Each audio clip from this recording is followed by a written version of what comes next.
ஸ்ரீ அமிர்தாவை வாழ வைக்கும் வாஸ்து சாஸ்திரம்.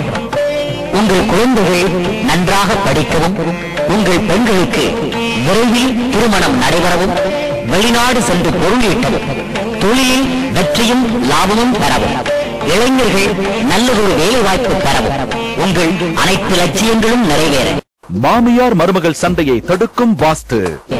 வாஸ்து சாஸ்திர முறைப்படி வழியினை கூறுகிறார் வாஸ்து பேராசிரியர், வாஸ்து ஆலோசகர், விஜய் டிவி புகழ் டாக்டர் MSR மணிபாரதி அவர்கள். முன்பதிவுக்கு RG ஜனனி, போன் 9865376115. வணக்கம் நேர்களே, இது வாழ வைக்கும் வாஸ்து சாஸ்திரம் நிகழ்ச்சி. இந்த நிகழ்ச்சியை பல வாரங்களாக தொடர்ந்து பார்த்துட்டு வந்திருப்பீங்கன்னு நினைக்கிறேன். இந்த வாரமும் நம்மளுடைய சந்தேகங்களுக்கு விளக்கம் கொடுக்கறதுக்காக வாஸ்து பேராசிரியர் டாக்டர் MSR மணிபாரதி சார் வந்திருக்காங்க. வணக்கம் சார். வணக்கங்கம்மா சார், அதாவது ஒரு வீட்டில் ஒரு பிரச்சனை இருந்தால் அந்த வீட்டோட அமைப்பு அப்படின்னு சொல்கிறீங்க இல்லையா சார்? வெளியே இருந்து பிரச்சனை வீட்டுக்குள்ளே வருது. அதாவது ஒரு நண்பன் மூலமாக ஏமாற்றப்படுதல், இல்லாட்டி வீட்டில் திருட்டு கொடுக்கறது, இல்லை ஒருத்தவங்க எழுதியிருக்காங்க சார், நான் பஸ்ஸில் போய் நிறைய தடவை என்னுடைய பணமை இழந்திருக்கேன், இந்த மாதிரி இழப்புக்கு என்ன காரணம்னு கேட்டிருக்காங்க சார். எந்த பாகம் தவறாக இருக்கணும் சார்? அதாவது என்ன அப்படின்னா, ஒரு நண்பன் பகைவன் ஆகிறது அப்படின்னு கணக்கெடுக்கும் பொழுது பார்த்திங்கன்னா, வெளியில் எதிர்ப்பு அப்படிங்கிற ஒரு தன்மைனா முதல்ல உங்களுடைய வீட்டை சுற்றி எதிர்ப்பு இல்லாத தன்மை இருக்கிறதா அப்படின்னு பார்க்கணும். அதைத்தான் வடமேற்கு பாகத்தினுடைய தவறுகளில் வடக்கு பாகத்தின் இருக்கக்கூடிய பிரச்சனைகள் நண்பனை எதிரியாக ஆக்கும். அப்படி அவன் ஆக்கும் பொழுது அவன் அந்த நிலையை அடுத்த தன்மைன்னு பார்க்கும் பொழுது அக்னி பார்த்த அமைப்பில் உங்களுடைய மனை அப்படின்னு மாறிடும். அப்போ பார்த்தீங்க அப்படின்னா இந்த ரெண்டு தன்மைகளையும் நீங்கள் கம்பேர் பண்ணி பார்க்கும்பொழுது திருட்டு, பண இழப்பு அப்படின்னு ஆகிடும். அவங்க அதான் சார் கேட்டுக்காங்க, அதாவது பஸ்ஸில் எத்தனையோ பேர் போகிறாங்க, என்னையும் தேடி பார்த்து எப்படி சார் பிட் பாக்கெட் அடிக்கிறாங்க அப்படின்னு. இப்போ பார்த்தீங்க அப்படின்னா அந்த திருடனுக்கு இந்த உணர்வுகள் சொல்லும், இந்த அம்மாட்ட போனால் எடுத்துக்கலாம், இந்த ஐயாட்ட போனால் எடுத்துக்கலாம் அப்படின்ட்டு. அப்போ பார்த்தீங்கன்னா இந்த உணர்வுகள் என்னென்னு நீங்கள் ஏமாற்றப்படணுங்கிற ஒரு அந்த மோப்ப சக்தி. இப்போ பார்த்தீங்கன்னா இப்போ எத்தனையோ அனிமல்ஸ் எல்லாம் அதனுடைய மோப்ப சக்தியினால் தன்னுடைய இனம், தன்னுடைய குழந்தை, தன்னுடைய அமைப்புன்னு தெரிஞ்சுக்குதுங்கிற மாதிரி உங்கள் வீட்டில் இருக்கக்கூடிய அந்த வைப்ரேஷன் உங்களுக்கு ஒரு வகையான சூழல்களை ஏற்படுத்தும் பொழுது நீங்கள் என்னதான் ஹை கிளாஸ் ஸ்ப்ரே பண்ணியிருந்தாலும் இதனுடைய ஸ்ப்ரேக்கு முன்னால் அது ஒன்றும் பண்ண முடியாது. அப்போ என்ன ஆகிடுதுன்னா, உங்களை ஏமாற்றணும் அப்படிங்கிற தன்மையை, நீங்கள் ஏமாற்றப்படணுங்கிற ஒரு எச்சரிக்கையை ஒருத்தன் ஏமாத்துறவனா அனுப்பிச்சு விடுது. ஏன்னா அந்த நண்பன் ஏமாற்றி சம்பாதிக்கிறார் இல்லையா சார்? அப்போ அது ஒரு விதமான வரவு தானே. அந்த மாதிரி வரவுக்கு என்ன பாகம் இதா இருக்கணும் சார்? ஆஹாஹா, இதுல என்ன அப்படின்னா, அவருக்கு ஏமாத்தி சம்பாதிக்கிறார் அப்படிங்கும் பொழுது அவர் தவறான தன்மைகளில் இருக்கிறாருன்னு அர்த்தம். ஏன் அப்படின்னா, இன்னைக்கு நீங்கள் ஒரு மோசமான தொழில் பண்ணுறவங்க பூரா பார்த்தீங்கன்னா தென்மேற்குகள் பாதிப்படைஞ்ச நிலை பார்த்தீங்கன்னா காசுதாகும். அதே நேரத்தில் நியாயமான வருமானம் பண்ணக்கூடிய அமைப்புகளில் தென்மேற்கு பாதிக்குது அப்படின்னா அது இந்த மாதிரி நபர்கள் மூலமாக பறிக்கப்பட்டுடும். பார்த்தீங்கன்னா அவங்க வீடும் தப்பாக இருக்கும், இல்லைன்னா அவர் நேர்மையாக இருந்திருந்தால் உண்மையால உழைப்பார். ஆகையினால அவர் வீடும் தப்பாக இருக்கும் பொழுது இந்த வருமானம் அது பார்த்தீங்கன்னா அது வேற வழி. அதைத்தான் சொல்லுவாங்க, பாரு என்கிட்ட ஏமாற்றி சம்பாதிச்சான், இப்படி ஆனால் என் கண்ணு முன்னால் கடவுள் என்னை காப்பாற்றினார்னு நம்ம சொல்கிறோம். ஆனால் கடவுள் காப்பாற்றினார் அப்படிங்கிறது பொருளாதாரத்தை இழந்து உங்களை காப்பாற்றினதாக நீங்கள் நினைக்கிறீங்க. ஆனால் அதே கடவுள் என்ன சொல்கிறாரு, நீ எதையும் இழக்காதப்பா, நீ என்னை சரியாக நீ பார்க்க மாட்டேங்கிறேன்னு சொல்கிறார். சார், ஒரு நியூஸ் கோவிலில் உண்டியல் உடைச்சு திருட்டு போயிருக்கு அப்படிங்கிறது, இது மாதிரி நிறைய கோவில்களில் நடந்திருக்கு சார். அப்போ கோவிலில் தவறுங்கிறீங்களா?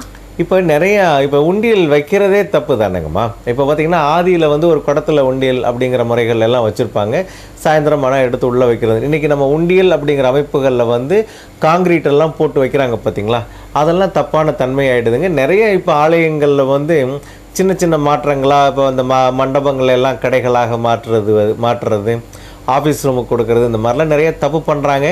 அதெல்லாம் நாங்கள் ஏற்கனவே எழுதியெல்லாம் சொல்லியிருக்கிறோம். அதுக்கு ஒரு நல்ல காலங்கள் வரும். இல்ல கடவுள் இருக்கக்கூடிய கோவிலுக்கு கூட இந்த சாஸ்திரம் பார்த்து தான் செய்யணுமா சார்? அப்படி இருந்ததுனால தானே அவரே சாபம் பெற்றாருன்னெல்லாம் கணக்காகுது. அவர் இருக்கிற இடத்துல சரியா இல்லைங்கிறதுனால சாபம் பெற்ற தன்மை. அம்பாளே இங்கே வந்தது. இப்போ பார்த்தீங்கன்னா பிரம்மன் தன்னுடைய சாபம் நீக்குவதற்காக ஒரு இடத்துல தவம் இருந்தான் அப்படின்னு எல்லாம் சொல்லும் பொழுது, அப்போ இந்த இடத்துல தன்மை நல்லா இருந்ததுனால சாப விமோசனம். அவன் இருந்த இடத்துல தப்பு. அப்போ அங்கேருந்து இங்கே வந்துட்டு இங்கேருந்து இதை பெற்று போகிறதாகத்தானே ஐதீகம் இல்லைங்களா? இப்போ உங்களுடைய கதைகள்லேயே அது இருக்கும். அப்போ வந்து நம்ம வெறும் கதையை மட்டும் எடுக்கக்கூடாது, மூல கருத்தையும் பார்க்கணும். அதாவது நேர்பொருள், மறைப்பொருள், ஆழ்பொருள் அப்படி நம்ம நேரடியாக நான் உன்னை பார்க்கிறேன் அப்படிங்கிற எதுக்காக பார்க்கிறேன், ஏன் பார்க்க வேண்டும், இப்படி நல்லா பல கோணங்களில் நம்ம பண்ணுறோம். இதை வந்து இன்னைக்கு கவிஞர்கள் வந்து ஒரு கவிதையாக ஆக்கி அதை நல்ல பாடல்களாகலாம் மாற்றுறாங்க. ஆனால் ஒவ்வொன்றிலும் ஒவ்வொரு பொருளுடைய ஆழ்பொருள் இருக்கும். வாஸ்துலையும் அந்த மாதிரி சொல்லக்கூட்ட நிறைய பாடல்களை எல்லாம் மருவி தப்பாக புரிஞ்சு கொண்டு வந்ததுனால தான் நிறைய தப்புகள் நடந்து போச்சு. அதையெல்லாம் இப்படி காரணத்தினால தான் தப்பானது. இப்போ 6வது ஸ்தானத்தில் தாராளமாக வாசலமைப்பு தரலாம் அப்படின்னு எல்லா புத்தகங்களும் வர்ணிக்கிறது. அதற்கு ஜோதிடத்தை வந்து துணைக்கெடுக்குது.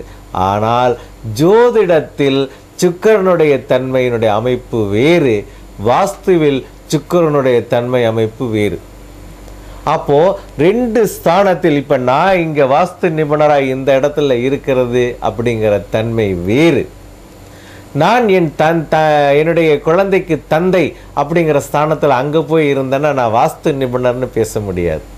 என் குழந்தைய கொஞ்சிற ஸ்தானத்தில் தான் நான் மாற முடியும்.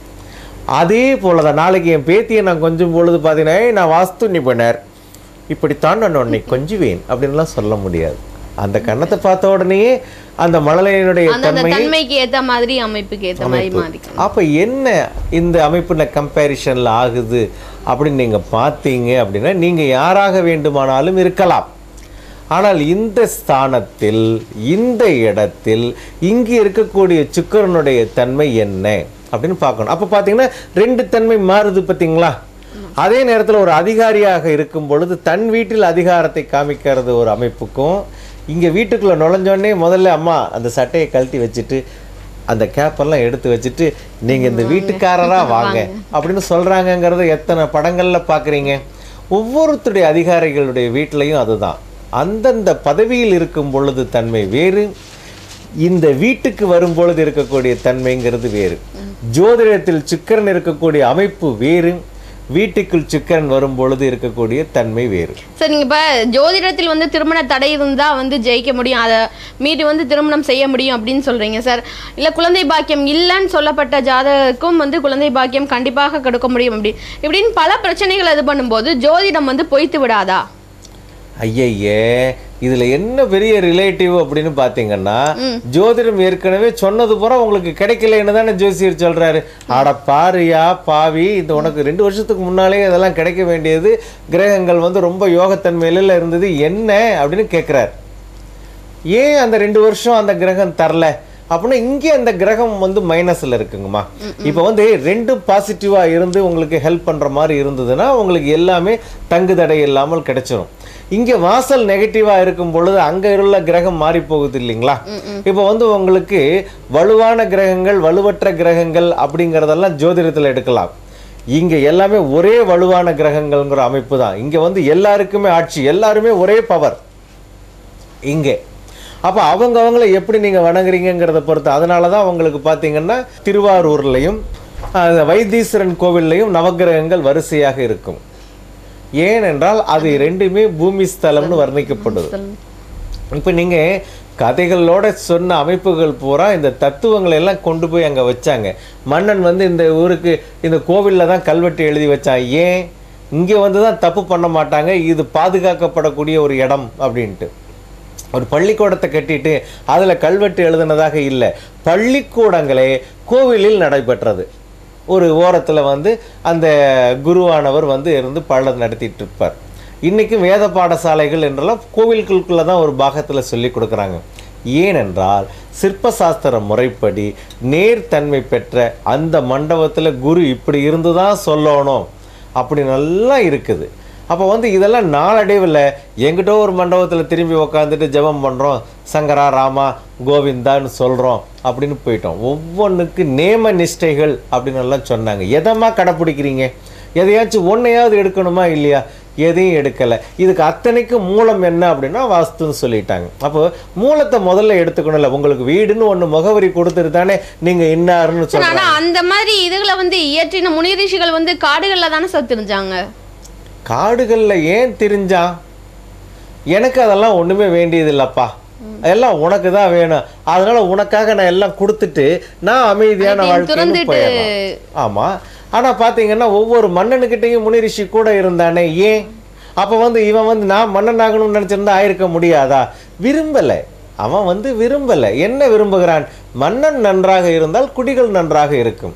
இந்த இடத்தில் இந்த கோவிலை கட்டுன்னு சிற்ப சாஸ்திரத்துல சொல்லப்படும் பொழுது அருமையா அமைச்சர்னு சிற்பிக்கு உத்தரவு போடுறான். பாத்தீங்கன்னா அந்த குடிகள் பூரா அந்த கோவிலை சுத்தி போய் இருந்து கும்மியாட்டம், கலை நிகழ்ச்சிகள், இதெல்லாம் கோவிலை சார்ந்து, இந்த கலைகளெல்லாம் இன்றைக்கு காப்பாற்றப்பட்டு இருக்குதுன்னா எல்லாம் கோவிலை சார்ந்து. இன்னைக்கு நீங்க பரதம் பார்க்குறீங்கன்னா கோவிலை சார்ந்து, அதுல இருந்து நம்ம என்னென்னமோ குச்சிப்பிடி அப்படின்லாம் கொண்டு போனோம் அப்படின்னா அது நளினம் நாகரிகம்னு கொண்டு வந்திருக்கோம். இத்தனை என்ன கட்டிடம் சார்ந்து.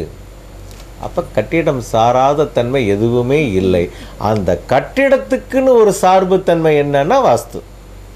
சார் ஒரு அம்மா கேட்டிருக்காங்க, அதாவது அவங்க வீட்டில் எதுவுமே தங்குறது இல்லை, முதல்ல எங்கெல்லாம் தேடி ஒரு பூர்வீக சொத்து வாங்கினோம், பூர்வீக சொத்து எங்களுக்கு கிடச்சிது, ஆனால் அதை கொஞ்ச நாள் தான் வச்சுருக்க முடிஞ்சது, அதை விற்று அது எங்கள் கையை விட்டு போயிடுச்சு. அடுத்து தங்கம் சொல்லி கொஞ்சம் சேர்த்து வச்சுருந்தோம், அது அடமானத்துக்கு போய் விற்பனைக்கு போயிடுச்சு. இப்படி எதுவுமே தங்காமல் இருக்குது. இந்த ஒரு சூழ்நிலைக்கு என்ன காரணம்னு கேட்குறாங்க சார். அதாவது தங்கம் யார் வீட்டில் தங்கும் அப்படின்னு நான் ஒரு தலைப்பு கொடுத்துருந்தேன் பத்திரிக்கை. அதை என்ன இப்படி எல்லாம் நீங்க வித்தியாசமான தலைப்பா தர்றீங்க அப்படின்னாங்க. இல்லை இல்லை, மக்களுடைய மனநிலையை நான் தலைப்பாக்கி இருக்கிறேன். வடகிழக்கு பாகம் சரியாக இருக்கக்கூடிய அமைப்பும், தென்மேற்கு பாகம் 90 டிகிரியில் இருக்கக்கூடிய அமைப்பும், அக்னி தன்மைகள் விரிவடையாமல் கட்டுப்பாடாக இருந்து ஈசான்யத்தில் கைகோர்க்கக்கூடிய அமைப்பும், வாயுவியம் ஈசான்யத்துக்கு துணையாக இருக்கக்கூடிய தன்மையில் கட்டுப்பட்டிருக்கக்கூடிய அமைப்பு இருக்கக்கூடிய வீட்டில் தங்கம் தங்கும். சார் அப்படி ஒரு சில வீடுகளில் தங்கம் இது பொருள்கள் இதெல்லாம் ஏராளமாக தங்குது, ஆனால் அதில் இருக்க உறவுகள் தங்குவதில்லை சார். அங்க என்னன்னா தங்கம் தங்குவதற்கு இந்த தன்மைகள் எல்லாம் கொடுத்தாச்சு. சரி, உறவுகள் தங்குறதுக்கு இப்போ மச்சினிச்சு உங்க வீட்டுக்கு வர்றாங்க அப்படின்னா அவங்களுடைய ரூமுடைய வாசலை தப்பா கொடுத்து வச்சிருக்கீங்க, அந்த அம்மா சண்டை போட்டுட்டு போறாங்க. அதாவது என்ன அப்படின்னா இப்போ என்னுடைய தங்கைக்கு நான் பண உதவி பண்ணிகிட்டே இருக்கிறேன் அப்படின்னா எவ்வளவு நாளைக்கு கொடுக்க முடியும்? என் மனைவி கேட்பா, என்ன வரும்பொழுதெல்லாம் நீங்கள் கொடுத்துட்டு இருக்கிறீங்க, இதுக்கு என்ன காரணம்? இதெல்லாம் இது சுத்தப்படாது, நாளைக்கு பொம்பளை பிள்ளையெல்லாம் இருக்கா இல்லையா அப்படின்னு இந்த அம்மா சொல்ல ஆரம்பித்த உடனே எனக்கு நீ கொடுக்குறதெல்லாம் பெரிய குறைஞ்சி போயிட்டியாக்கும், நீ வந்த உடனே எங்கள் அண்ணன்ட்ட இப்படி சொல்கிற அப்படின்னு இந்த அம்மா சண்டை போடுவாங்க. ஆனால் அதே தங்கச்சி வீடு வாஸ்துப்படி இருக்குதா அப்படிங்கிறத என்னை கூட்டிகிட்டு போய் காமிக்கிறாருன்னு வச்சுக்கோங்களேன். இப்போ நான் அதை கரெக்ட் பண்ணி கொடுத்தாச்சுன்னா அந்த பெண் வீட்டுக்கே வருமானம் வந்துடும் இல்லைங்களா? அப்புறம் எதுக்கு அந்த அம்மா இங்கே கேட்க போகிறாங்க? அப்போ அது உங்களுக்கு லாபம். ஒன்று, உங்கள் வீட்டுக்கு வரும்பொழுது உங்கள் வீட்டில் அந்த பிள்ளையுடைய வாசலை தப்பாக கொடுத்துருக்குறீங்க, அங்கே அந்த பொண்ணு தப்பான வீட்டில் இருந்துட்டு தப்பான வாசலுக்கு வரும்பொழுது இங்கே 2 அம்மாக்களும், அதாவது சகோதரியும் தன்னுடைய துணைவியாருமா சண்டை போட்டுக்கிறாங்க. அப்போ இந்த வீட்டுக்குள்ளே வந்தோன்னே சண்டை, நீங்கள் டென்ஷன் ஆகுறீங்கன்னா இந்த ஒரு அறையில், ஒரு வீட்டில் 2 அறையினுடைய வாசல்கள் முரண்பாடு தன்மை பெறும் பொழுது இந்த பிரச்சனைகள் வந்துடுது. இப்போ இன்றைக்கி ஒரு பிளான் போட்டுட்டு ஒருத்தர் கொண்டு வர்றாரு, ஒரு ஆஃபீஸுக்கு 2 வாசல்னு சொல்லி போட்டு, இது இப்படி போய் இப்படி வரலான்ட்டு மொத்தம் கொடுத்துருக்கிறது 8 அடி, அந்த பக்கம் ஒரு 3 அடி, இந்த பக்கம் ஒரு 3 அடி, 6 அடி போச்சுன்னா மிச்சம் 2 அடி இருக்குது. சரி, இந்த 2 அடியில் டேபிள் எங்கே சார் போடுவோம்னு நான் கேட்குறேன். ஆமாம், நீங்கள் தான் போட்டு தரணுங்கிறாரு. இப்போது இதெல்லாம் ஃபேன்சின்னு கொடுத்துட்டு எல்லாம் கொடுக்கும் பொழுது அந்த ஆஃபீஸ் ரூமுக்கு இந்த 2வது வாசல் பகையாகி அதனுடைய அமைப்பில் இவர் ஆஃபீஸ் வீட்டுக்குள்ளேருந்து அந்த ஆஃபீஸுக்கு நுழையிறதே பகைன்னு உள்ளே போய் உட்காந்துருவார். வரவன் காசு கொடுக்க மாட்டான், ஏமாத்துறாங்க. நம்ம வேலை செய்யற இடத்துல நம்மளுடைய ஆஃபீஸ் சொந்த ஆஃபீஸாக இருந்தால் நம்ம அமைச்சிக்கலாம், ஆனால் நம்ம ஒரு இடத்துக்கு வேலைக்கு போகும்போது நம்மளுடைய சீட்டிங் அரேஞ்ச்மெண்ட்ஸை நம்ம மாற்ற முடியாது இல்லையா சார்? ஏமா முடியாது.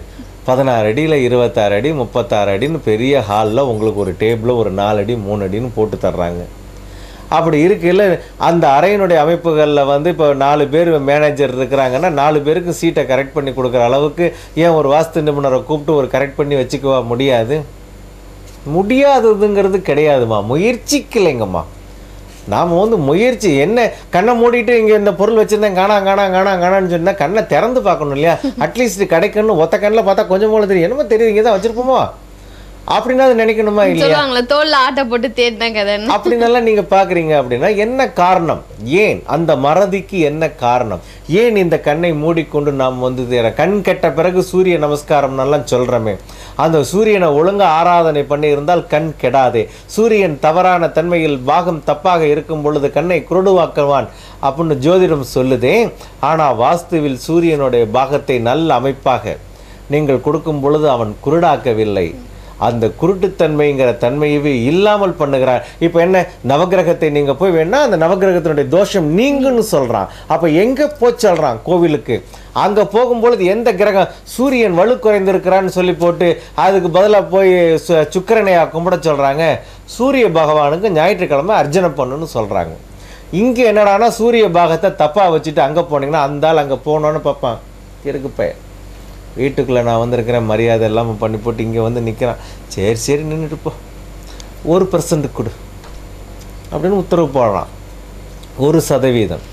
அதே இங்கே வீட்டில் வந்து சூரியன் நல்லா இருக்கும் பொழுது நீங்கள் கோவிலுக்கே போக வேண்டாம், ரோட்டில் அப்படி நடந்தோன்னாடே நம்ம பையன் 100% இன்னைக்கு அவனுக்கு வெற்றி அப்படின்னு டைரெக்டாக உத்தரவு போடுறானே. இப்போ எது பெருசு? போய் நின்றுக்கிட்டு தவம் இருந்து கேட்டு நாய் வந்துட்டான் இங்கே அப்படின்னு அவனே வருத்தப்படக்கூடிய அளவுக்கு நாம் நடந்து கொள்கிறோமே. ஏன்? கடவுள் நாப்பில் என்ன அவனும் மனசுக்குள்ளே புழுங்க மாட்டானா? அப்படியெல்லாம் புழுங்கினாங்கிறதுக்கு எத்தனை கதைகள், எத்தனை அமைப்பு. எனக்காக ரத்தம் சிந்தினான் கடவுள்னு சொல்கிறோம். ஆமாம், அப்படி சிந்தின அவனுடைய நம்ம வந்து அவமரியாதை தானே பண்ணிட்டு இருக்கிறோம். அப்போ அதனுடைய மூலம் என்ன? கடவுள் சொல்லி இருக்கிறானே, ஒவ்வொரு பாகத்திலையும் நான் இப்படியாக இருக்கிறேன், அப்படியாக இருக்கிறேன், இப்படி இருப்பேன் அப்படின்ட்டு. அப்போ என்ன என்னை நேசிக்கிறவனுக்கு நல்லது பண்றேன்னா உன்னை நேசிக்காத மனிதனை நீ எப்படிடா படைச்சிருக்க முடியும்? அப்போ நேசிக்காத தன்மையை எங்க தருது? இந்த பூமி தான் தருது. கடவுள் வந்து என்னை நேசிக்காத குழந்தை, நேசிக்கக்கூடிய குழந்தைன்னெல்லாம் பிரிக்கவே கிடையாது. சார் இப்போ வந்து இல்ல ஒரு வீட்டுல வந்து கண் பார்வை குறையுது, உடல் தளருது அப்படிங்கிறது ஒரு வயோதிக ஸ்டேஜில் தானே சார் இந்த குறைபாடுகள் ஆரம்பிக்குது. அதில் வந்து ஆரம்பத்துல இருந்தே அதே வீட்டில் தானே சார் இருக்காங்க. இந்த வயோதிக தன்மையில தானே இவ்வளோ பிரச்சனைகளும் வருது. அதாவது வயோதிக தன்மையில் வரக்கூடிய பிரச்சனைகள் அப்படிங்கும் பொழுது ஒரு கண்ணாடியை போட்டுக்கலாம் அப்படிங்கிற ஒரு அமைப்புகளுக்கு ஒரு இது இருக்குதா இல்லையா? அதே நேரத்தில் கண்ணே தெரியலன்னு தடவிட்டு இருக்கக்கூடிய தன்மைகள்னு இருக்கா இல்லையா? ஏன் இந்த கண்ணாடி போட்டுக்கலாங்கிற ஒரு தன்மை தெரியாமல் போணுச்சு? அந்த இடத்துக்கு வாங்க. அப்போ பார்த்தீங்கன்னா உங்களுக்கு அதாங்க, இப்போ உங்களுக்கு வந்து உடம்பு சரியில்லை அப்படின்னா உங்களுக்கு காய்ச்சல் அப்படின்னு நீங்கள் உணர்றீங்க. நீங்கள் காய்ச்சல்னு உணர்றது எப்போ? ஒரு மணி நேரம் கொஞ்சம் கனகனன்னு உடம்பு இருக்கிற மாதிரியோ இல்லை தொண்டை கரகரப்பாக இருக்கிற மாதிரியோ உணரும் பொழுது கொஞ்சம் என்னமோ மாதிரியா இருக்குதே, காய்ச்சல் வரும் போல இருக்குது அப்படின்னு உணர்ந்துட்டு உடனே டாக்டர்கிட்ட போகும்பொழுது ஒரு 3 மணி நேரம் டாக்டர்கிட்ட நீங்கள் போன 10வது நிமிஷம் அவர் என்ன பண்ணுறார்? ஒரே ஒரு இன்ஜெக்ஷனை சும்மா ஒரு 5 ml எடுத்து அப்படி உள்ளே குத்திட்டு சும்மா ஒரு 10 மில்லிகிராம் அளவுக்கு ஒரு மாத்திரையை கையில் கொடுத்துட்டு சாப்பிடுன்னு சொல்லும் பொழுது இந்த இவ்வளோ பெரிய உடல் 80 கிலோனுடைய சதை, இந்த எலும்போட சேர்ந்த தன்மைகள் அத்தனையும் நியூட்ரலைஸ் ஆகுது. காய்ச்சல் உடனே போய் வேர்த்து கொட்டுது அப்படின்னா உங்களுக்கு காய்ச்சல் வரும் முன் கடவுள் மாத்திரையை கொடுத்தானா இல்லையா? அதுக்கு ஒரு மருத்துவனை கொடுத்தானா இல்லையா? காய்ச்சல் வந்துருச்சு அதுவா போகும் அப்படின்னா டாக்டர்னு ஒருத்தனை கடவுள் ஏன் கொடுத்தான்? அட பாவி மனிதா, நீ வந்து இயற்கையோட ஒன்றி எதுவுமே செய்ய மாட்டேங்கிற, அப்படி இல்லைனாலும் உன்னை நான் காப்பாற்றணும், உனக்கு 120 வருஷம்னு வேற நான் ஒரு முத்திரையை குத்தி வச்சுட்டேன், அட்லீஸ்ட் ஒரு 60 வயசு வரைக்குமாவது உனக்கு சஷ்டி ஆஃப் த பூர்த்தினாவது நான் உனக்கு தந்து ஒரு அரை மனிதனாக உன்னுடைய வாழ்நாளில் பாதி வெற்றி அடைந்தவனாக ஆக்கணும்னு நான் ஆசைப்படுறேன். அதுக்காக தான் பாரு இந்த டாக்டரை கொடுத்துருக்கேன், எம்டி அந்த டாக்டரை கொடுத்துருக்கேன், எம்எஸ். சார் நீங்க 120 வருடம் அப்படின்னு சொல்லும் போது வந்து அநேகர் வந்து அப்படி இருக்கிறது இல்லையே சார். எங்கேயோ 1-2 பேர் வந்து கின்னஸ் சாதனைன்னு சொல்றாங்களே, அப்படிதான் இருக்காங்களே தவிர. அப்படி இருக்கிறதுன்னா அப்ப இருக்குதுன்னு அர்த்தம். ஏன் இருக்கலைங்கிறதுக்கு தானே இப்ப வாஸ்து தவறுங்கிறோம். ஆமா, அப்படின்னா வந்து வாஸ்து அப்படிங்கிறது வந்து அவ்வளோ ஸ்ப்ரெட் ஆகலையா சார்? தெரிஞ்சுக்க மாட்டேங்கிறோமே. நான் தான் சொல்றேனே, கண்ணை மூடிட்டு நம்ம எதுக்கால இருக்கக்கூடிய பொருள் இல்லைன்னு சொல்றோம். அப்போ அது எதுக்கால இல்லாமல் அது போகலையே. நீங்கள் கண்ணை மூடிட்டீங்கன்னா காலையில் நீங்கள் 10 மணி வரைக்கும் தூங்குனீங்கன்னா சூரியன் 6 மணிக்கு உதிக்கலைன்னு நீங்கள் சொல்லலாம். ஆனால் அவன் உதிச்சிட்றானே. அப்போ சூரியன் வந்து உச்சிக்கு வந்த பொழுது நீங்கள் எந்திரிச்சிங்கன்னா யாருடைய சோம்பேறித்தனம்? சூரியனுடையது அல்லவே. அப்போ குற்றவாளி யார்? ஏன் அந்த சோம்பேறித்தனம்? அப்போ தான் வடகிழக்கு பாகத்தினுடைய தவறு. உங்களுடைய எண்ணத்துக்கு வந்து உங்களுடைய வாசல் தவறு. உங்களை வந்து வெளியில போறதுக்கு பல் தேய்க்காமலே நான் 12 மணி வரைக்கும் இருக்கிறேன் அப்படின்னு சொல்றாங்களே, அதே நேரத்துல 2 மணி நேரம் தூங்கி 20 மணி நேரம் வேலை செய்யறவங்க எத்தனை பேர் இன்னைக்கும் சூப்பர் பிரில்லியண்டா இருந்துட்டு ஆரோக்கியமா இருந்துட்டு இருக்காங்கன்னு நீங்க லிஸ்ட் பாருங்க. ஆகையினால தவறு உங்களுடையது, என்ன வாஸ்துத்தன்மை தெரிந்து கொள்ளாதது. அப்ப இந்த டிவி என்ன சொல்லுது, இப்படியும் ஒரு தன்மை இருக்கிறது, நீங்கள் தெரிந்து கொள்ளுங்கள், புரிந்து கொள்ளுங்கள்னு சொல்லுது. இதை புரிய வைப்பவர் யார் அப்படிங்கும் பொழுதுதான் ஏதோ தெரியாதனமா இந்த கலையெல்லாம் படிச்சிட்டோம். ஆகையினால யாம் பெற்ற இன்பம் பெருகை வையகம் அப்படின்னு சொல்லும் பொழுது, ஆஹா இது வந்து இப்படியாப்பட்ட ஒரு கலை இருக்கிறதே, ஏன் நான் இதை வந்து பயன்படுத்தக்கூடாது அப்படின்னு நினைக்க வேண்டியது யார்? நீங்கள். ஏன்னா உங்கள் கையில் தரப்பட்டிருக்குது. சொல்லுவாங்க கையில் இருக்கிற வெண்ணெயை விட்டுட்டு கடையில் இருக்கிற நெய் கலைந்த கதை அப்படின்ட்டு.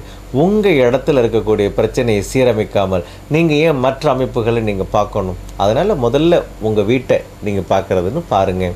இப்போ வந்து 4 திசை தான், 4 மூளை திசைகள் இணையும் பொழுது 8 பண்புகள்னு சொல்கிறோம். ஆனால் 12 பண்புகளாக அது மாறுது. 2 ஜாயிண்ட் ஆகும் பொழுது 2 குணம். என்னுடைய இன்னொரு குணத்தை நீ பார்க்க மாட்ட, பார்த்தினா அப்படின்லாம் சொல்கிறோம். என்ன காரணம்? ஒரு மனிதன் 2 அமைப்புகளில் பண்பு வருவதற்கு இந்த மூளைகளுடைய தன்மை, ஆண் பெண் தன்மைகள் 4 பாகங்கள்லையும் இணையப்படும். அப்படி இணைக்கப்படும் பொழுது 4 பாகங்களையும் வரும் பொழுது ஒவ்வொரு ஆணுக்குள்ளேயும் பெண் இருக்கிறாள், ஒவ்வொரு பெண்ணுக்குள்ளேயும் ஆண் இருக்கிறாள். நான் பொம்பளை அல்ல, சில படங்கள்ல வேற மாதிரி சொல்லுவாங்க ஆம்பளை அப்படின்னு எல்லாம் சொல்றாங்களே. அப்போ என்னன்னா ஆண் தன்மையினுடைய வெளிப்பாடு பெண்களுக்கு உள்ளே தரப்பட்டிருக்குது. அப்படின்னா இந்த பிரபஞ்சம் அப்படித்தான் தந்திருக்குது. இப்போ ஒவ்வொரு அமைப்புகளையும் சிந்திக்காதது யாருடைய தவறு? நம்ம தவறு. நாம தான் தப்பு பண்றோம். எத்தனை விஷயத்தை தெரிஞ்சுக்க முடியும் அப்படின்னு நீங்க திரும்ப திரும்ப திரும்ப திரும்ப ஒரே பாடலை 100 தவணை கேட்குறோம் இல்லைங்களா? நல்ல விஷயங்களை கொஞ்ச நாளைக்கு கேட்டு வைப்போமே. அதனால தான் இந்த மாதிரி ப்ரோக்ராம் எல்லாம் வெறும் 1/2 hour தான் நாங்கள் தர்றோம். அப்போது இந்த நல்ல விஷயங்கள் கொஞ்சம் கொஞ்சமாகத்தான் தரப்படும். அமிழ்தம் அப்படின்னு சொல்லி பார்த்தீங்கன்னா பெரிய கடலில் தரல, கடல்லேருந்து கடைஞ்சி கொஞ்சம் போல தான் எடுத்தாங்க அப்படிங்கிற மாதிரி. அப்போ கடல் முழுவதும் இருக்கக்கூடிய தண்ணி பூரா நல்ல தண்ணியா? ஆமாம், நாம் இன்றைக்கி குடிக்கிற அத்தனை நல்ல தண்ணியும் கடல் தண்ணி தான். ஆனால் எப்படி மாறுகிறது? மாற்றியது யார்? அப்போ உங்கள் இடத்துக்குள்ளே ஒரு இடத்துல போடும் பொழுது வரக்கூடிய நல்ல தண்ணி 4 அடி தள்ளி அப்படின்னு போகும்பொழுது உப்பு தண்ணியாக மாறுதே. உங்கள் பவுண்ட்ரியிலேயே அத்தனை அமைப்புகள் மாறுதா இல்லையா? ஆகையினால ஏன் மாறுனுச்சு அப்படின்னா ஒவ்வொன்றுக்கு ஸ்தானம் கொடுத்துருக்குறாங்க. இப்போ எல்லாருமே வடகிழக்கில் வந்து நீ வந்து ஈசானிய மூலையில் போர் போடுன்னு, ஈசானிய மூலையில் போர் போட்ட உடனே ஏகப்பட்ட கட்டடங்கள் நிற்குது. நான் பார்த்துருக்கேன். அந்த போர் போட்ட உடனே, அந்த கிணறு போட்ட உடனே எந்த வளர்ச்சியும் இல்லாமல் போயிருக்குது. கட்டடத்தை கட்டிட்டு பாதியில ஈசானியத்துல போட்டுட்டு அதுக்கப்புறம் நொந்து போன குடும்பங்கள் ஏராளம். அப்ப ஈசானியத்துல போடுறது தவறுன்னு சொல்றீங்களா சார்? ஈசானியத்தில் எப்படி போடுவதுன்னு தெரிந்து கொள்ளாமல் போட்டது தவறு. ஏனென்றால் ஒவ்வொரு கட்டட அமைப்புக்கு தகுந்த மாதிரி, இட அமைப்புக்கு தகுந்த மாதிரி ஈசானிய தன்மையினுடைய ஏரியா வந்து வேறுபாடாகுது. ஒரு 20 அடிக்கு நீங்க கணக்கு எடுக்கிறீங்கன்னா ஒரு 4 அடி, 50 அடிக்கு ஸ்கொயரா வந்து மனை இருந்தா இல்ல செவ்வகமா மனை இருந்தா வந்து பாகம் வந்து கரெக்டா நம்ம இது பண்ணலாம் சார். முக்கோண மனைகள் இல்ல கொஞ்சம் சதுரச்ச மனைகள் அந்த மாதிரிலாம் இருக்கு இல்லையா, அதுல வந்து எப்படி சார் பாகம் கண்டுபிடிக்கிறது? அதுக்கு தான் வாஸ்து நிபுணர் வேணும். ஏன் அப்படின்னா இப்போ வந்து சதுரமனை செவ்வகமனையே ஈசானிய தன்மையில் எந்த இடத்துல இருக்குங்கிறத நீங்கள் கணக்காக எடுக்கவே முடியாது. ஏனென்றால் சூரியனுடைய கதிர் ஆற்றலினுடைய தன்மைக்கும் மனையினுடைய தெரு ஆற்றலினுடைய தன்மைக்கும் மனையினுடைய திசை பொருத்தம் என்னன்னு நீங்கள் முதல்ல எடுக்கலைன்னா ஈசானியம் எங்கே இருக்குன்னு தெரியாது. பொதுவாக வந்து வடகிழக்குன்னு சொல்லி போட்டு ஒரு ஏரியாவை நீங்கள் எடுத்தீங்கன்னா தப்பாக போகுது. அப்போ வடகிழக்கிலேயே 45 டிகிரி வித்தியாசமாகக்கூடிய இடமா இருக்கும் பொழுது அந்த பாகம் அக்னியாக மாறுகிறது. இதெல்லாம் தெரிஞ்சுக்கங்கன்னு சொல்கிறோம். முதல்ல நீங்கள் வந்து ஒரு கன்சல்ட்டிங்னு வந்து உக்காந்து ஐயா இப்படிலாம் இருக்கான்னு தெரிஞ்சுக்கங்க. இல்லைன்னா வாஸ்து ட்ரைனிங் கேம்ப் நடத்துகிறோம், கலந்துக்கங்க. வாஸ்து விழிப்புணர்வு முகாமெல்லாம் கொடுக்குறோம், வாங்க. 10 பேர் கேட்குற கேள்விகளை பாருங்கள், 10 பேர் சொல்லக்கூடிய பிரச்சனையை பாருங்கள். நிவர்த்தியானவங்க சொல்லும் பொழுது அதனுடைய குணங்களை கேளுங்க, அவங்களோடலாம் ஃப்ரெண்ட் ஆகிக்குங்க. இப்போ வாஸ்து நான் பார்த்ததுனால நல்லா இருக்கிறேன்னு ஒருத்தர் சொன்னாருன்னா அவரை ஃப்ரெண்ட் ஆக்கிக்குங்க. அவர் கூட 4 தவணை பேசுங்க. அவங்க வீட்டுக்கு 2 தவணை போய் டீ சாப்பிடுங்க. உங்கள் வீடு திறந்துறதுக்கு உண்டான மார்க்கங்கள் கண்டிப்பாக அமையும். ஏனென்றால் நல்ல ஒரு வாஸ்து வீட்டில் இருக்கிறாங்க அப்படின்னா அவங்களெல்லாம் ஃப்ரெண்ட் ஆக்கிட்டு அவங்க வீட்டில் போய் ஒரு டீ வாரத்துக்கு 1 நாள் போனால் கண்டிப்பாக கொடுப்பாங்க. அப்படி மணிபாரதி பேரை சொல்லிட்டு போனால் கண்டிப்பாக லிட்டராகவே பாலை வாங்கி உங்களுக்கு கண்டிப்பாக கொடுப்பாங்க. ஏன்னா அந்த மாதிரி உள்ளங்கள் தான் என்னுடைய கிளைண்ட்டு. ஆகையினால நீங்களும் அப்படித்தான். ஆனால் இந்த அமைப்புக்கு வந்துட்டா கூட வந்து இருந்து ஆமாம்மா நாங்கள் இந்த கஷ்டமெல்லாம் பட்டோம், அதனால் ஒன்றும் தப்பில்லை, நீங்கள் இந்த மாதிரி திருத்தலாம் அப்படின்னு உங்களுக்கு சொல்லி தருவாங்க. அவங்க காஃபியும் தந்து உங்களுக்கு சொல்லியும் தருவாங்க. ஆகையினால நீங்கள் முதல்ல நீங்கள் வந்து என்னை சந்திச்சிங்கன்னா என்கிட்ட வந்து முதல்ல திருத்திக்கிட்டவங்க, அவங்க பட்ட கஷ்டம், அவங்க சொல்கிற தன்மை, இதையெல்லாம் முதல்ல கொஞ்சம் கேளுங்க. அதுக்கப்புறம் முடிவெடுங்க. மணிபாரதியை வீட்டுக்கு கூட்டிகிட்டு போகலாம், இவருக்கு பணம் கொடுக்கலாம், வீட்டையும் திருத்தலாம் அப்படின்னு சொல்லி. ஓகே, நேர்களே, சார் கொடுத்த விளக்கம்லாம் கேட்டிங்களா? பெரிய ரோட்டில் வந்து போயிட்டு இருக்கும்போது, இருள் சூழ்ந்த ரோட்டில் போயிட்டு இருக்கும்போது எங்கோ ஒரு சிறு புள்ளியாக தான் வந்து ஒரு வெளிச்சம் தெரியுது. எடுத்த உடனே பிரகாசமாக தெரியறதில்ல. அந்த வெளிச்சத்தை நோக்கி நம்ம நடக்கும்போது தான் அந்த வெளிச்சம் பிரகாசமாகி நமக்கு வந்து வழி தெரியுது. அதே போல் வந்து சாரை வந்து ஒரு வெளிச்சமாக வந்து நாங்கள் இந்த டிவி மூலமாக காட்டிருக்கோம். நீங்கள் தொடர்ந்து வாங்க, பெரிய பிரகாசமான வழிகாட்டுறாங்க என்று சொல்லி விடைபெறுகிறேன். நன்றி, வணக்கம். வணக்கம். வணக்கம் நேயர்களே, இது வாழ வைக்கும் வாஸ்து சாஸ்திரம் நிகழ்ச்சி. வாழ வைக்குமா வாஸ்து சாஸ்திரம், இந்த வரிகள் வந்து நிறைய பேருக்கு சந்தேகமாக இருக்குது. ஆனால் வாஸ்துவுக்குள் வந்தவங்களுக்கு இந்த வரி அனுபவமாக இருக்குது. உங்களுக்கும் அனுபவமாக மாறணும்னா நிகழ்ச்சியை தொடர்ந்து பாருங்கள். உங்களுடைய வாஸ்து குறித்த கேள்விகளை அனுப்பியிருக்கீங்க. அதுக்குரிய சந்தேகங்களுக்கு விளக்கம் கொடுக்கறதுக்காக வாஸ்து பேராசிரியர் டாக்டர் MSR மணிபாரதி சார் வந்திருக்காங்க. வணக்கம் சார். வணக்கம் சார். வாழ வைக்கும் வாஸ்து சாஸ்திரம் உறுதியாக சொல்கிறீங்க, ஆனால் இன்னும் வந்து நிறைய பேருக்கு இது சந்தேகமாகவே இருக்கிறது சார். இது வந்து என்ன காரணத்தினால சார்? வாழ்க்கையே ஒரு கேள்விக்குறின்னு சொல்லி தானமா சொல்லிட்டு இருக்காங்க. அப்போ வந்து அந்த சந்தேகம்ங்கிறது இருக்கத்தானே செய்யும். இப்போ ஒன்றும் இல்லை, இன்றைக்கி நீ காலையில் புறப்பட்டு வெளியில் போயிட்டு வந்துட்டு வீடு வந்தால் தான் நிச்சயம் அப்படிங்கிறாங்க. வாழ்க்கையில் தன்மேலேயே நம்பிக்கை இல்லாதவர்கள். அதே நேரத்தில் ஆமாம் நீ என்னத்தை இன்னைக்கு கிழிச்ச நீ அப்படின்னுலாம் சொல்கிறாங்க. அப்போ வந்து என்னென்னா அவர்கள் மேலேயே அவங்களுக்கு வந்து ஒரு நம்பிக்கை, அதாவது என்னென்னா செல்ஃப் கான்ஃபிடென்ஸ்னு சொல்கிறீங்க இல்லைங்களா, அது இல்லாதவர்கள் அப்படின்னு சொல்கிறாங்க. ஆனால் இது ஏன் இல்லாமல் போகுது அப்படிங்கிற கேள்வியில் தான் இப்போ நம்ம வாஸ்துவில் வந்து நிற்கிறோம். அதாவது இந்த தன்னம்பிக்கையவும் உள் உணர்வுடைய பக்குவத்தையும் உங்களுடைய கட்டடம் தான் உங்களுக்கு தர முடியும். இப்போ நீங்கள் எங்கே வேணாலும் போகலாம் வரலாம். இப்போ நீங்கள் உங்கள் பேர் என்ன அப்படின்னா ஜனனிப்பீங்க, உங்கள் வீடு எங்கே இருக்குன்னா அட்ரஸை சொல்லுவீங்க. அப்போ இந்த முகவரியை தாங்கி நிற்பது எது? இப்போ ஜனனிங்கிற பெயரை தாங்கி நிற்கக்கூடியது நீங்கள். அதே நேரத்தில் உங்களுடைய முகவரியை தாங்கி இருக்கக்கூடியது உங்களுடைய வீடு. அப்போது உங்கள் பார்த்தீங்கன்னா சொல்லுவாங்க, முகவரியை பதிவு செய்தீர்களா அப்படின்னு ஒரு 26 இதில் பட்டியலிட்டுட்டு, அப்போ சொர்க்கத்தில் உங்கள் பெயர் பதிவு செய்வதற்கு நீங்கள் என்ன செய்ய வேண்டும்? கடவுளிடம் நீங்கள் உங்களுடைய மனுவை கொடுத்து விட்டீர்களா அப்படின்னு கேட்குறாங்க. வாழும் பொழுது கடவுள் சொல்லியிருக்கிறான், என்ன சொல்கிறான்? நான் உன்னை பலப்படுத்தி உனக்கு சகாயம் பண்ணுவேன். அப்போ முதல்ல அவன் சொன்னது உனக்கு சகாயம் பண்ணி நான் உன்னை பலப்படுத்துவேன்னு சொல்லலை. இங்கே தான் நாம் சிந்திக்கணும். அப்போ உன்னை பலப்படுத்தி அப்படின்னா உன்னுடைய வீட்டை பலப்படுத்தி, அப்படி அது பலமான தன்மையில் இருந்தால் உனக்கு எல்லா சகாயத்தையும் நான் பண்ணுவேன் அப்படின்னு சொல்லும் பொழுது நாம் வந்து பெயரை பதிவு செய்து விட்டாயா சொர்க்கத்திற்கு நீ வந்து நிற்பதற்கு அப்படிங்கிறோம்.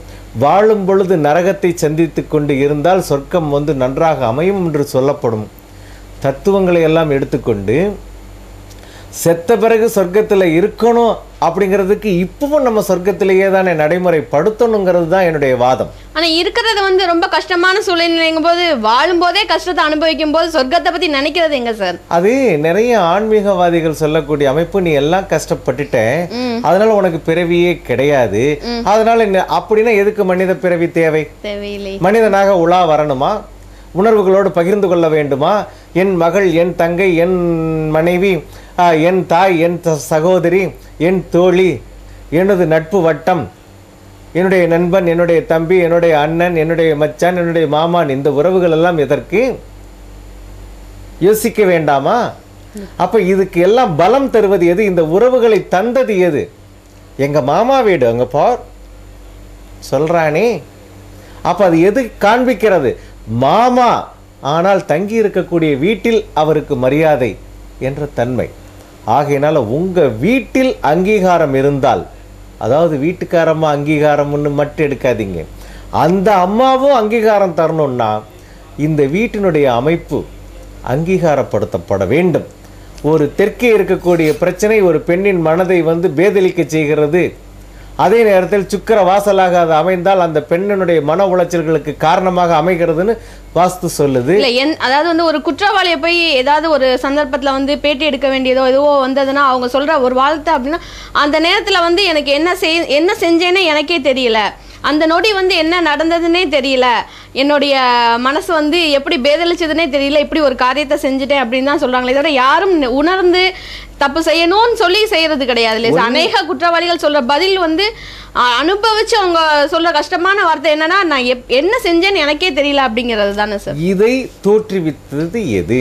இப்ப பாத்தீங்க அப்படின்னா இதைத்தான் இன்னைக்கு ஒரு மிகப்பெரிய அனலைஸா இப்ப நாங்க கொண்டு போயிட்டு இருக்கோம்னா பெரிய பெரிய அதிகார வட்டங்கள் அனைத்தும் இப்பொழுது அவங்களுடைய தளபதிகளை என்னிடம் அனுப்பிச்சு இந்த வாஸ்துத்தன்மைகளை தெரிஞ்சுக்கிறதுக்கும் சொல்லிக் கொடுக்கறதுக்கும் கேட்குறாங்க. இப்போ நாங்கள் சொல்லி கொடுத்துட்ருக்குறோம்.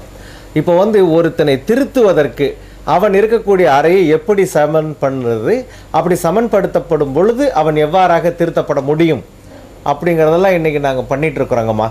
ஏன்னா இப்போ எதுவுமே இந்த உலகத்தில் வாஸ்துவனுடைய மூலமாகத்தான் சொல்லப்படுகிறது. வாஸ்துனா கட்டடம் சார்ந்த கலையினுடைய தன்மைக்கு மூலம் காவியம், கட்டிடவியல் காவியம். நாம் என்ன பண்ணுறோம், காவியம் ஓவியம் என்று சொல்லி இலக்கிய காதலை பெருமையாக சொல்லிக்கொண்டு இங்கே இழிவான காதலை நாம் அனுபவித்து கொண்டிருக்கிறோம்னு சொல்கிறோம். ஏன் அந்த இலக்கியத்தன்மை இங்கே என்னவானது?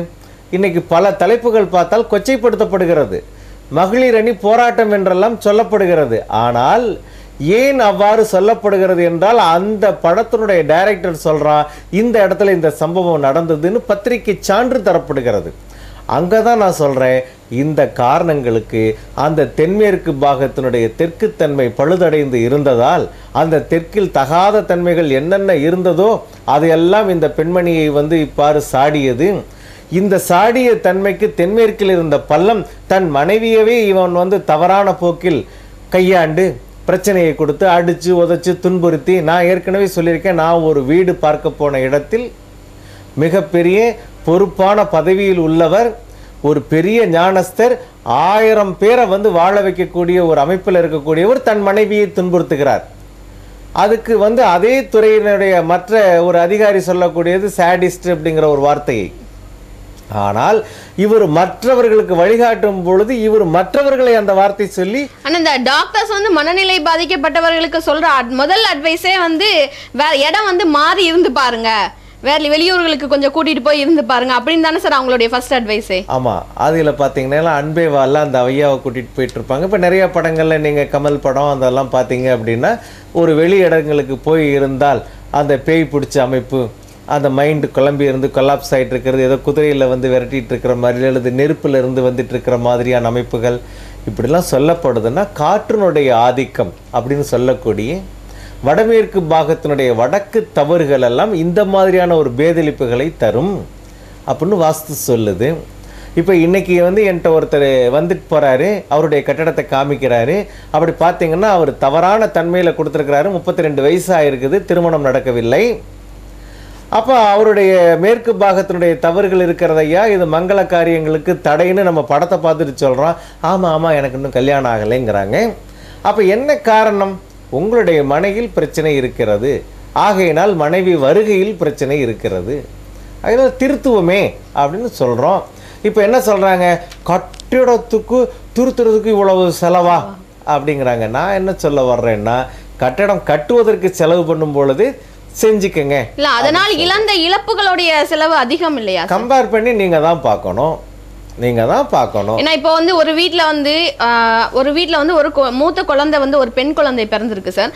அந்த பெண் குழந்தை பிறந்ததுக்கு அப்புறம் அந்த வீடு நல்ல முன்னேற்றம் அடைஞ்சிருக்கு, அதோட ராசி அப்படின்னு சொல்றாங்க.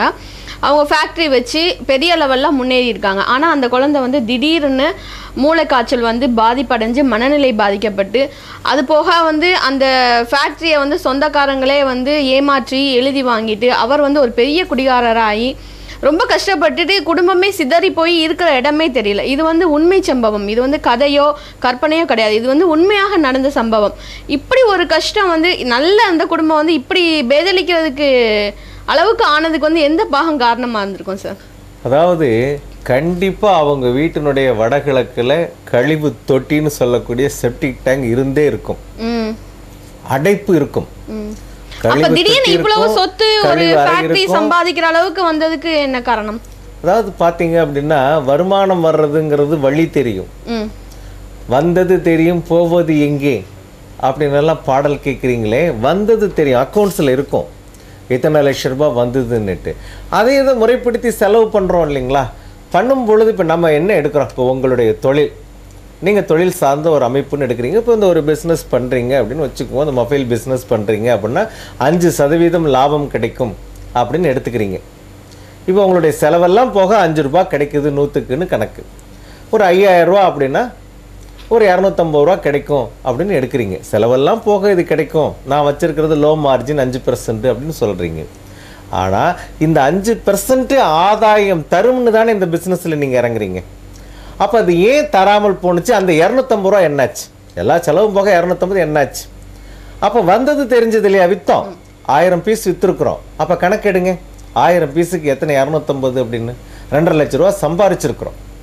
ஆனால் என்ன ஆச்சு அப்படின்னு பார்க்கும் பொழுது காணா. எப்படி போச்சு, என்ன ஆச்சு, எப்படி போச்சு இப்படின்னு பார்க்கும் பொழுது தான் உங்கள் வீட்டில் மேற்கு பாகத்தினுடைய தவறுகள், வடக்கு வாயவிய பாகம் என்று சொல்லக்கூடிய நார்த் வெஸ்டனுடைய வெஸ்ட் அமைப்பு, அதுக்கு துணையாக சவுத் ஈஸ்டனுடைய ஈஸ்ட் கார்னருடைய தன்மைகள், இதெல்லாம் இதுக்கு துணையாக இருக்கும்பொழுது பணம் எப்படி போணுச்சுன்னே தெரியாது, ஏமாற்றி தான் போவான். நீங்கள் கேட்ட ஒரு கேள்வியில் 1000 பதில் சொல்ல வேண்டிய தன்மையாகுது.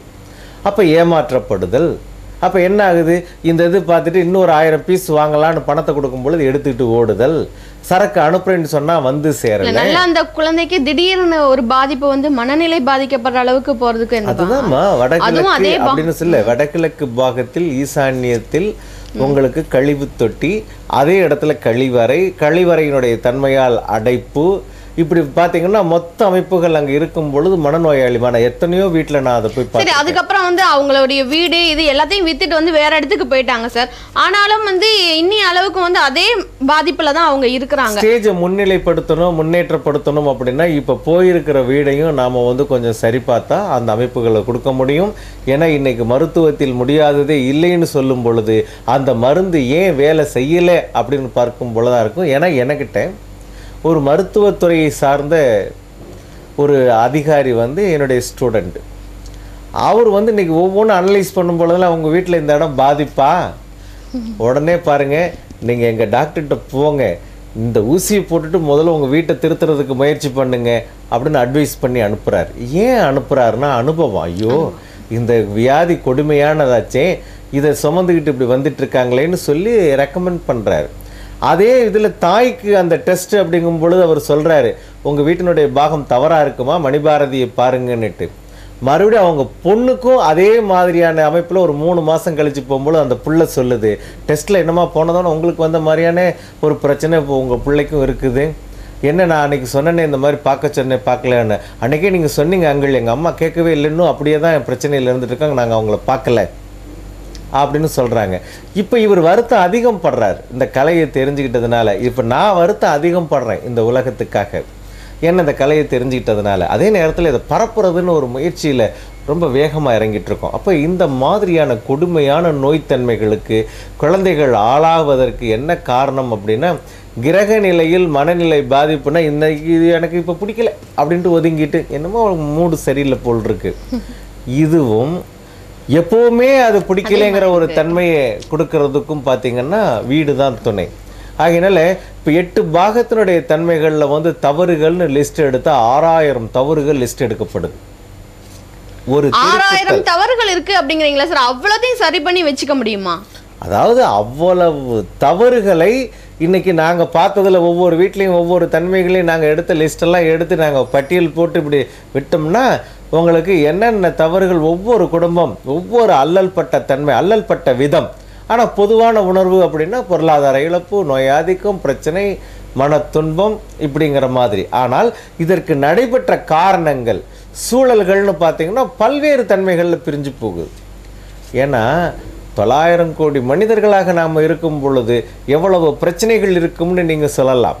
ஆனால் பிரச்சனைக்கு மூலம் அப்படின்னு பார்க்கும் பொழுது நீங்கள் பிறந்த மண் அப்படின்னு பார்த்துட்டா எங்கே பிறந்தோம்? உங்கள் வீடு, உங்கள் ஆஸ்பத்திரி. அப்போ ஆஸ்பத்திரி தவறாக இருந்திருக்கலாம் அப்படின்னா நீங்கள் வளர்ந்த சூழல் எங்கள் வீடு.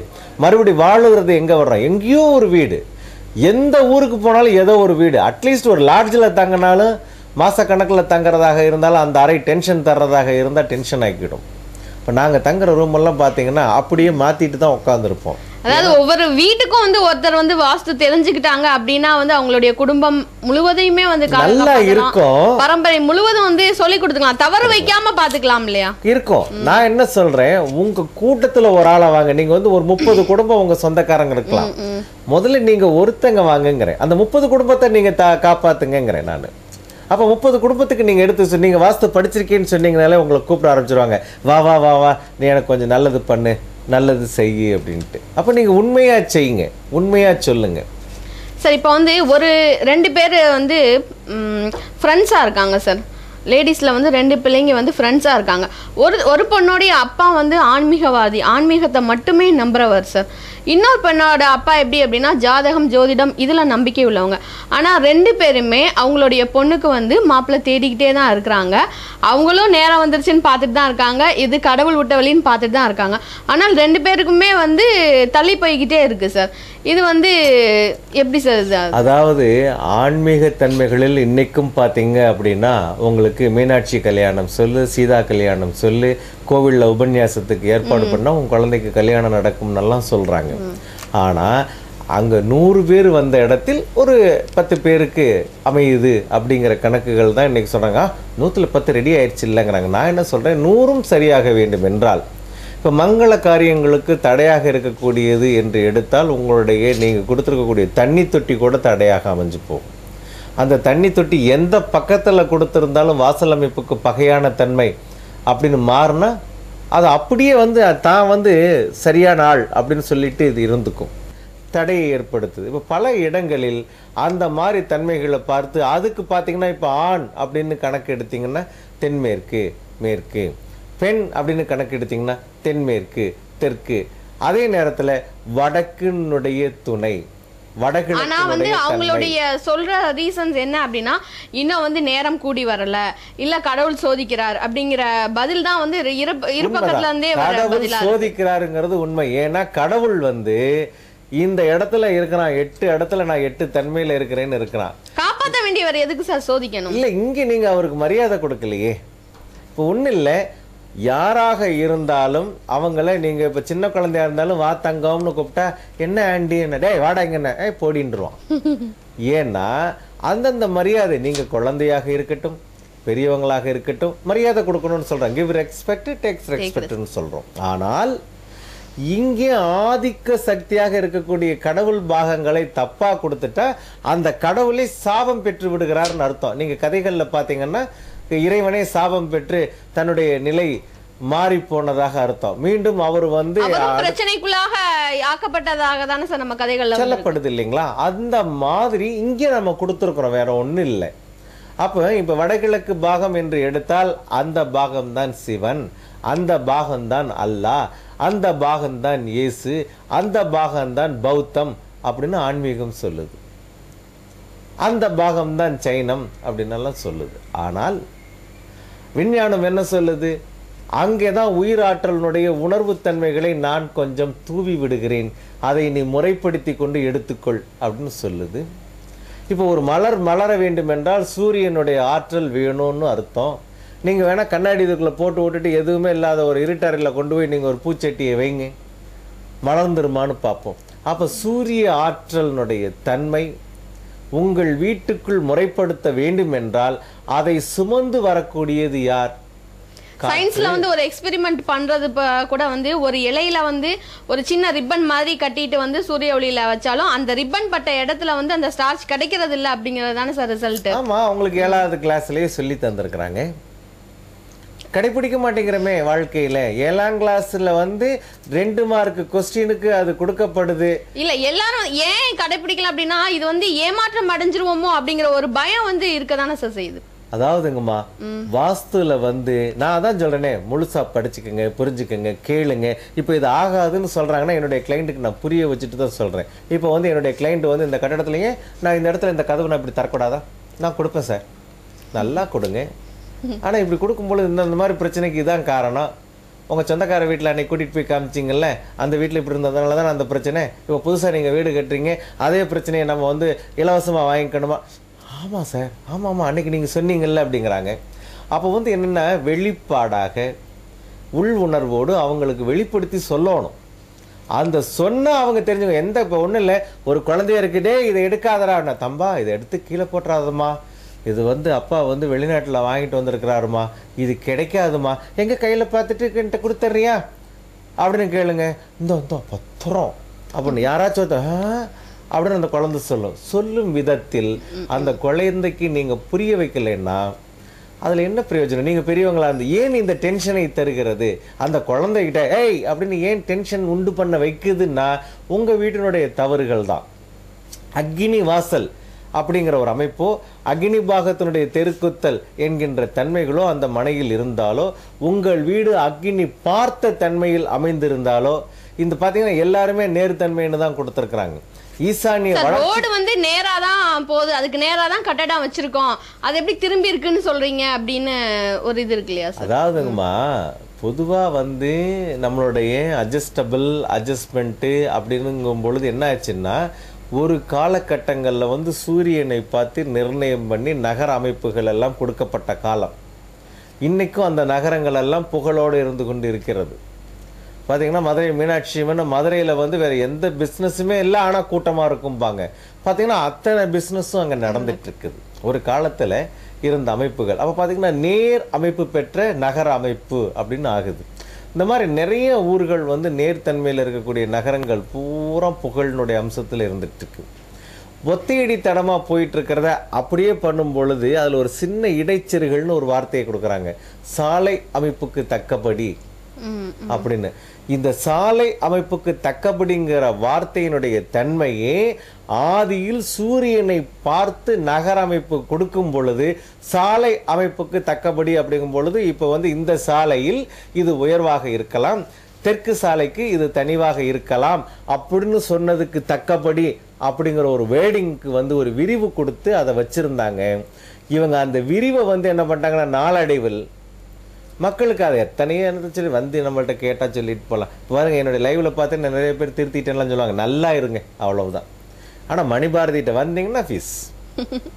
ஏன்னா நீங்கள் சின்ன சின்ன விஷயங்கள் திருத்தும் பொழுது கிடைக்கக்கூடிய சுகம் கிடைத்தவுடன் ஒரு தவணை முழுமையான அமைப்புக்கு ஏற்கனவே வந்து கஷ்டப்பட்டு வரும்போது வந்து எடுத்த உடனே ஆல்ட்ரேஷன்ஸ் வந்து பெரிய ஆல்ட்ரேஷன்ஸாக இருக்குமா சார்? அங்கே தான் நம்ம வந்து தப்பு பண்ணுறோம். என்ன தப்பு பண்ணுறோம் அப்படின்னா, இப்போ வந்து ஒரு சிக்கல் இருக்குது அப்படின்னு எடுத்தோம்னா அந்த முனையை நம்ம முதல்ல கண்டுபிடிக்கணும்னு நம்ம முயற்சி எடுக்கணும். அதை விட்டுட்டு முனை கிடைக்கல இப்படி திருப்பிதுன்னு சே அப்படின்லாம் டென்ஷன் ஆகிட்டு மொத்தத்தையும் நான் நூலை எப்படி நான் மிஷினில் கொடுத்து தைப்பேன் அப்படிங்கிறத விட ஒரு 2 நிமிஷம் நிதானமாக அப்படியே திருப்பி பார்த்து இந்த இது இப்படி இருந்தால் இந்த சிக்கலுக்கு முனை இந்த இடத்துல இருக்கும் அப்படின்னு கண்டுபிடிக்கணும்.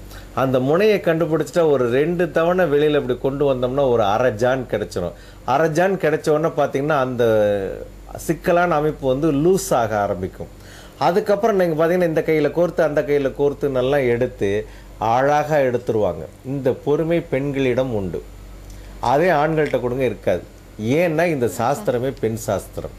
எந்த ஏதாவது வந்து வீட்டுல வந்து ஏதோ ஒண்ணு நடக்க போகுது, இல்ல ஏதோ ஒரு பிரச்சனையா இருக்கு அப்படின்னா முதல்ல பாதிக்கப்படுறது ஒரு பெண் தானே சார்? நீங்க என்ன ஆபீஸ்க்கு போயிருந்தீங்க, நீங்க என்ன வேலைக்கு போயிருந்தீங்க, வீட்டுல இருக்கிறது நான் தானே அப்படிங்கறதுதான் அவங்களுடைய முதல் வார்த்தையா அது ஒரு பக்கங்கம்மா.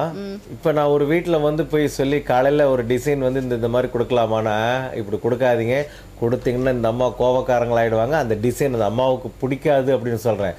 நான் நேத்தே சொல்லிட்டேன் சார், உங்கள்ட்ட வெரிஃபை பண்ணிக்கிறாரு அப்படிங்கிறாங்க. அப்ப என்ன நோய் தன்மைக்கு மட்டுமே வந்து இது இல்ல, கோபமோ ஒரு டென்ஷனோ அதுக்கு கூட வந்து இது காரணம்.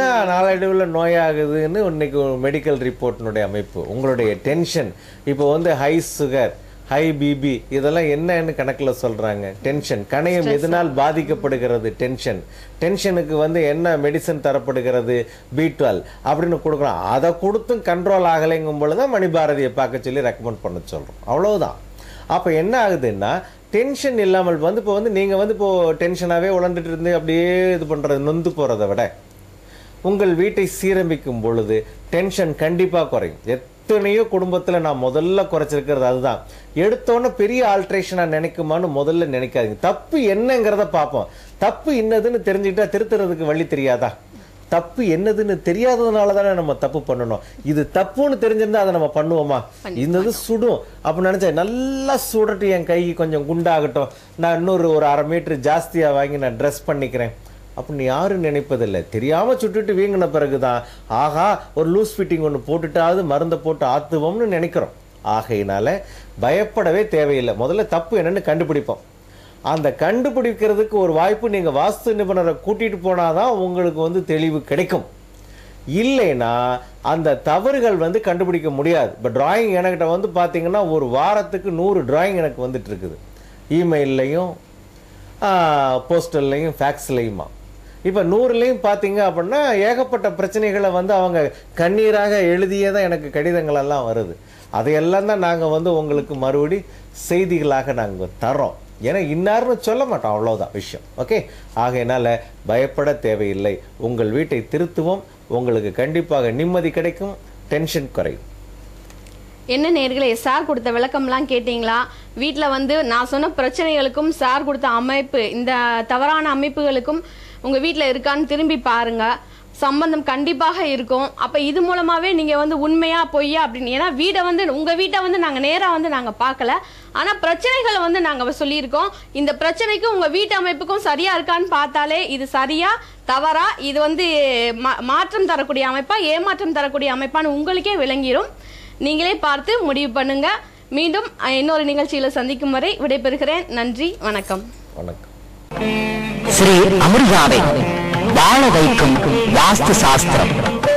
உங்கள் குழந்தைகள் நன்றாக படிக்கவும், உங்கள் பெண்களுக்கு விரைவில் திருமணம் நடைபெறவும், வெளிநாடு சென்று பொருள் ஈட்டவும், தொழிலில் வெற்றியும் லாபமும் பெறவும், இளைஞர்கள் நல்லதொரு வேலை வாய்ப்பு பெறவும், உங்கள் அனைத்து லட்சியங்களும் நிறைவேற மாமியார் மருமகள் சண்டையை தடுக்கும் வாஸ்து.